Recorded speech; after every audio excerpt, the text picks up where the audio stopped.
Why would you think that anybody would continue working for you with no money? Because we had a relationship outside of just the work being performed. What kind of relationship? We had both have boat racing backgrounds. He knew. But the fact that you both have a boat racing background, you could have raced in 2 different oceans, 2 different lakes. Correct. That doesn't give you a relationship with him. It gives you a commonality of interest. But that's it. What else? We discussed about building another engine for the boat in the future. We conversed back and forth via texts and emails. You know, that's what scammers do, by the way. They get in your life, in your head, in a way that, you know, people think, he likes me, I could trust him. But meanwhile, they do nothing. And that's kind of what happened here. Not that I'm not calling you a scammer in this particular case just yet. But the point here is the machine place that he bought it to, they were going to charge him, right? Or did you think that because he and they had a commonality of interest, they weren't going to charge him?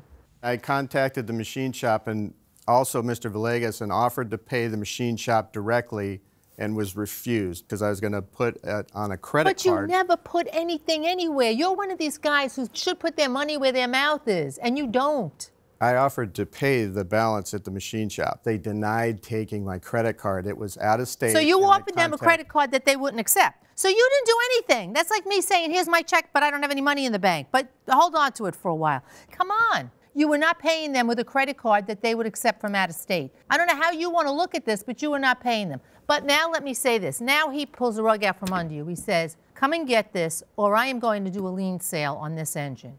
And that sparks you.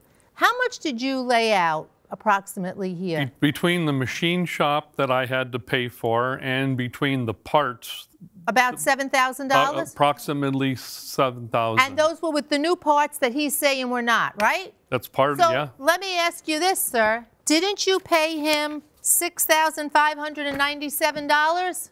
Yes, I did, ma'am. So that means that you paid him almost in full, but for $403. So you knew darn well that went into that engine, the work that he did was worth the value of what he was charging you for materials and for the third-party work. The only difference is in the agreement at the end was that he told you that all he wanted to make on this rebuilding, because it's a hobby, was $2,000. Is that correct? Yes. Okay. However, however, in the end, when push came to shove, he said, you know what? Get your engine, get out of here, and all I want is $1,000. Is that correct? That is correct. So who got scammed here? Not you.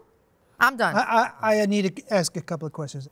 This is an invoice, am I correct, sir? Yes, sir. This is a copy from the supplier that I buy my parts from. You'll see the next to the last part, it says CL09 361 OTX9. Isn't that the part that you claim the defendant didn't put into your vehicle that you sent to a manufacturer? But Cloys said from the photo it was not that part. Well, they didn't say that it was not. They said that is not one of our sets. That is a lower end gear set, and what it looks like, it's not a Bullet set. Doesn't necessarily mean that it was an old part. We can't tell from photographs what's old or what's new. And frankly, bottom line is, he did the work that you asked him to do. He refurbished it. You may not have parts in there that are the most expensive parts in the world, but the engine was working. I have nothing further. Okay, then, gentlemen, we're going to excuse you both while we deliberate in this matter. Thank you. I think Mr. Begley might be a very good racer, but I'm not entirely sure he's able to persuade us today of the validity of his claim. He's accusing the defendant of fraud. Yeah. I mean, he's accusing him of an intentional deception, and I don't even see any deception, much less an intentional one. I'm not convinced that the defendant was using old parts. I don't think that he's made his record on that, but he definitely hasn't proven fraud. I would dismiss. I would dismiss as well. I mean, here's a man who goes in and ultimately takes his engine, pays the man a few $100s less than he's actually asking. He's asking $7,000. He gives him $6,600. And then he's asking us to give him another $1,700 for parts that he says are new. And he hasn't shown us one part that he can say, this was in it and this was put back in it. And he took it apart again and he had someone else take it apart. So he certainly would have evidence of that. I'm not sure why he's here exactly, but to allege fraud from this gentleman under these set of facts, I think is absurd, and I don't think he met his burden at all. Great. We have a verdict.